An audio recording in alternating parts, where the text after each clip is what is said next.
안녕하십니까. 오늘은 마태복음 22장 1절에서 4절의 말씀으로 혼인잔치 비유 첫 번째라는 제목으로 하나님의 말씀을 나누고자 합니다.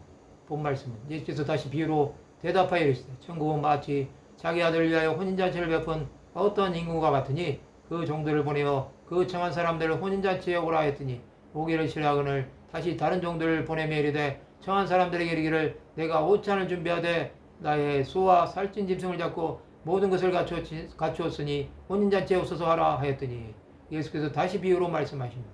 그 비유는 천국 비유입니다. 천국 하나님께서 독생자 예수 그리스도를 위하여 혼인잔치를 베푼 것입니다. 이곳에는 혼인잔치에 청함받은 자들이 필요했던 것입니다.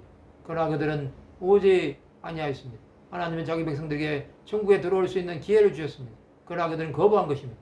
하나님께서는 종들에게 보고를 들으시고 다른 종들을 보냅니다. 이 일은 지난 2000년 동안 계속 진행되어 왔던 일입니다. 이제 하나님은 혼인잔치를 다시 열고 또 다른 자들에게 기회를 주시는 것입니다.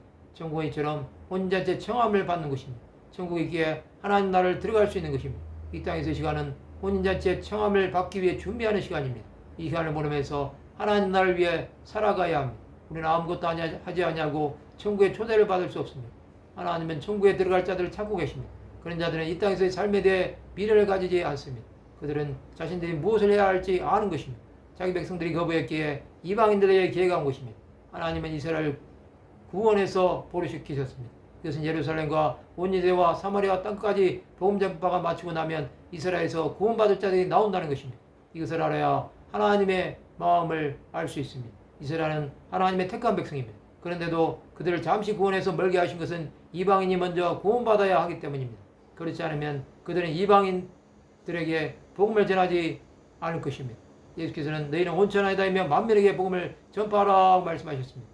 그러나 그들은 사마리아까지만 복음을 전한 것입니다.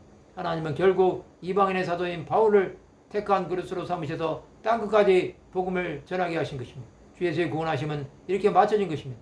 하나님은 택한 자들이 회개하고 돌아오기를 원하십니다. 그때까지 아버지는 기다리시는 것입니다. 우리는 그런 하나님의 뜻을 깨달아야 합니다. 우리가 전하지 않고 가만히 있다면 하나님은 다른 자에게로 구원의 기회를 넘겨버리실 것입니다. 그러나 우리는 하나님께 쓰임을 받지 못하고 끝나버리는 것입니다.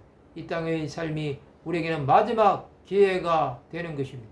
우리가 세상을 떠나버리면 더는 복음을 전할 수 없다는 사실을 기억해야 합니다. 말씀을 마치고자 합니다. 하나님의 초대에 응하여 혼인잔치의 청함을 받는 하나님의 백성들이 되시기를 주님의 이름으로 축원합니다.